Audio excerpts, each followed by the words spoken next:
안녕하세요. PP 채널의 박목사입니다. 누가복음 10장을 보면 한 율법교사가 예수님께 나와 어떻게 해야, 무엇을 해야지만 영생을 얻을 수 있는지 물어봅니다. 이 물음에 예수님께서는 대답하지 않으시고 도리어 율법에는 어떻게 적혀 있는지 그 율법교사에게 역으로 물어보세요. 이 물음에 율법교사가 이렇게 대답합니다. 내 마음을 다하며 목숨을 다하며 힘을 다하며 뜻을 다하여 주 너의 하나님을 사랑하고 내 이웃을 내 몸과 같이 사랑하라고 쓰여 있습니다.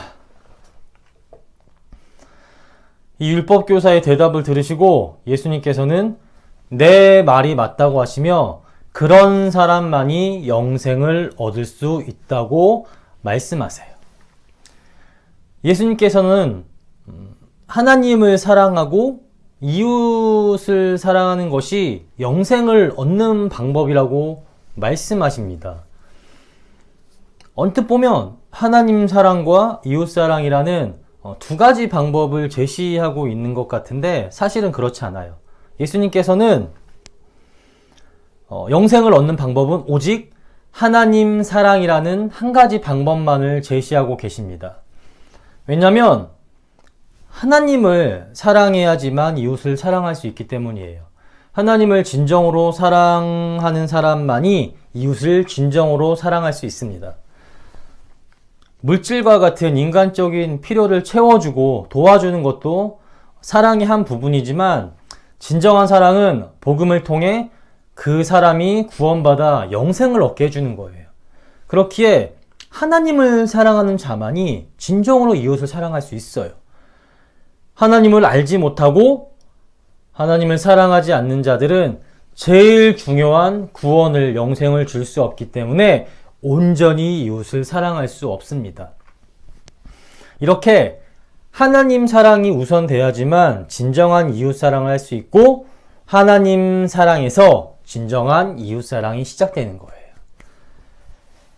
그렇다면 우리가 영생을 얻기 위해서 가장 중요한 것은 하나님을 사랑하는 거예요. 그러면 구체적으로 어떻게 하나님을 사랑해야 우리가 영생을 얻을 수 있을까? 우리가 앞에서 읽은 누가복음 10장에선 마음을 다하고 목숨을 다하여 힘과 뜻을 다하여 하나님을 사랑해야 된다고 말합니다. 이는 구약성경 신명기 6장 5절에도 동일하게 기록되어 있어요. 마음과 뜻과 힘을 다하여 여호와 하나님을 사랑하라. 이는 단순한 권고가 아닙니다. 하나님께서 이스라엘을 구원하시고 자기 백성 삼으신 다음에 그들에게 약속의 땅에 들어가서 하나님의 백성으로서 마땅히 해야 할 가장 중요한 의무로 마음과 뜻과 힘을 다해 하나님을 사랑할 것을 요구하고 계시는 거예요. 성경은 신구약 모두 이렇게 구원받은 하나님 백성이 가장 중요시 여기고 마땅히 해야 할 의무로 하나님을 사랑할 것을 요구하고 있습니다. 사실 이 말씀은 특별한 설명이 필요 없어도 내 모든 걸 다해서 하나님을 사랑하라라는 그런 뜻인걸요. 누구나 다 알 수 있는 말씀입니다. 그래서 저도 이 말씀을 읽을 때 그냥 이 정도로 알고 있으니까 더 깊게 생각하지 않고 넘어갔던 적이 많았어요. 그런데 어느 날 제가 책을 읽는데 거기에 유대인 랍비들이 이 말씀에 대해서 해석한 내용이 나오더라고요. 그래서 그걸 보고 다시 이 말씀을 보는데 이전보다 훨씬 더 깊은 감동이 저에게 몰려왔습니다. 그래서 그걸요 여러분과 좀 나누어 보고 싶어요. 유대인 랍비들을, 유대인 율법 선생님들은 어떻게 이 말씀을 해석했을까? 네, 먼저 내 마음을 다하여 하나님을 사랑하라 해서 내 마음을 다하여는 그 말 그대로 우리의 모든 마음, 전심을 뜻합니다. 이 부분은 제가 별로 설명할 게 없어서 그냥 이쯤만 하고 넘어갈게요. 그 다음 두 번째, 내 목숨을 다하여 하나님을 사랑하라에서 목숨을 다하여란 이런 뜻을 가지고 있습니다. 심지어 너의 영혼을 취한다 할지라도. 보통 우리가 이 말씀을 들으면 내 목숨을 다해 목숨을 바쳐 하나님을 사랑하라 뭐 이런 뜻으로 이해할 수 있어요. 그런 뜻으로 생각할 수 있어요. 물론 그것도 틀린 뜻은 아니지만 유대인 랍비들은요 이를 그 인간의 어떠한 노력과 행동이 아니라 믿음의 문제로 해석합니다.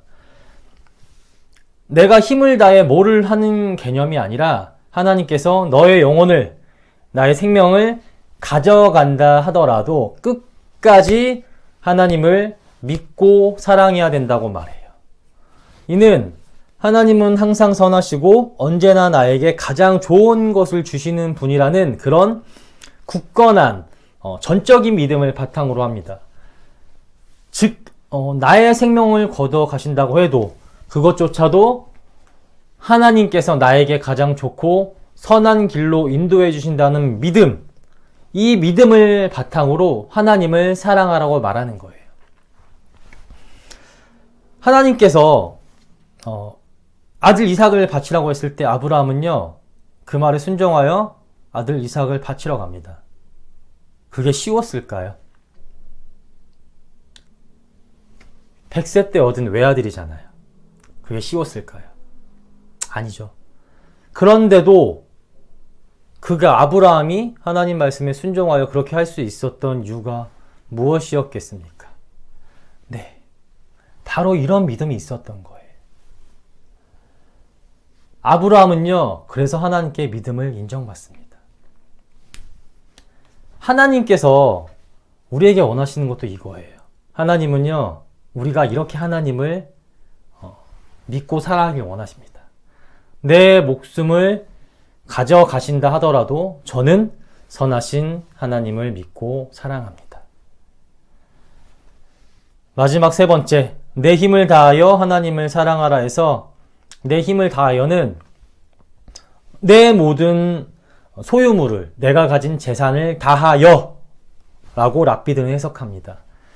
즉 인간이 가진 육체적인 힘뿐 아니라 거기에 내가 가지고 있는 모든 재산, 모든 소유물을 다 드릴 수 있을 만큼 하나님을 사랑하라고 말하는 거예요. 이는 내가 가진 모든 것을 전부를 하나도 빠짐없이 다 헌금하고 어려운 이웃을 도우라는 말이 아닙니다.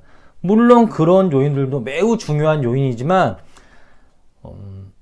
하나님이 만드신 세상에서 나에게 주신 모든 것이 하나님의 은혜임을 기억하고 감사하며 누리는 것도 포함됩니다. 하나님께서 창조하신 것들 중에 우리에게 즐기고 누리라고 주신 것들도 있어요. 그죠? 그래서 우리는 이 세상에서 그런 것들을 즐기고 누리며 살아갑니다. 이런 것들을 너무 좋아하고 탐닉하는 게 문제지 즐기고 누리는 그 자체가 잘못된 건 아니에요. 그렇게 우리는 하나님의 목적대로 적당히, 적법하게 그런 것들을 누리며 이 모든 것을 우리에게 주신 하나님께 감사하고 하나님을 사랑해야 돼요. 이와 동시에 어려운 이웃을 돕고 또 이 일을 이루기 위해 헌금을 해야 하는 겁니다. 우리가 사는 세상과 그 가운데 하나님이 주신 것을 누리고 사는 나의 삶이라는 것 자체가 하나님이 주신 은혜이기에 이 하나님의 은혜를 누리고 세상에 나타내며 사는 것도 하나님을 사랑하는 겁니다. 이렇게 내가 누리는 모든 것이 하나님의 은혜임을 알고 감사하며 하나님을 사랑하는 사람들은 내가 가진 모든 것을요, 하나님을 위해 쓰기 힘쓰게 돼요. 하나님을 위해 쓰기 위해 내 모든 것을요, 하나님께 드리고요, 그렇게 살기 위해 힘쓰게 됩니다. 하나님은 이런 모습으로 우리가 하나님을 사랑하기 원하세요. 정리하겠습니다.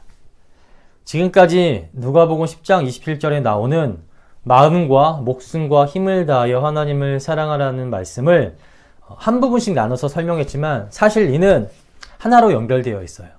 어떻게 연결되어 있느냐? 온 마음을 다하면 내 모든 것, 목숨도 줄 수 있게 돼요. 그게 사람입니다. 그렇게 이 말은 내 모든 것, 아니 나라는 자신을, 나라는 존재를 하나님께 온전히 드리라는 뜻이에요. 그렇습니다. 영생은 나라는 존재를 하나님께 온전히 맡기고 드려야 얻을 수 있습니다. 하나님은 나를 원하세요. 언제나 나에게 1번이 되기 원하십니다. 내 세계관의 중심이 되기 원하세요. 내 삶 가운데 그 무엇과도 비교할 수 없이 가장 중심이자 최고가 되길 원하십니다. 예수님은 바로 이런 사람만이 영생을 얻을 수 있다 말씀하세요. 여러분은 내가 영생을 얻은 자가 맞는지, 확실히 천국에 갈 수 있는지 확신하십니까? 저는 확신해요. 어떻게 확신하느냐?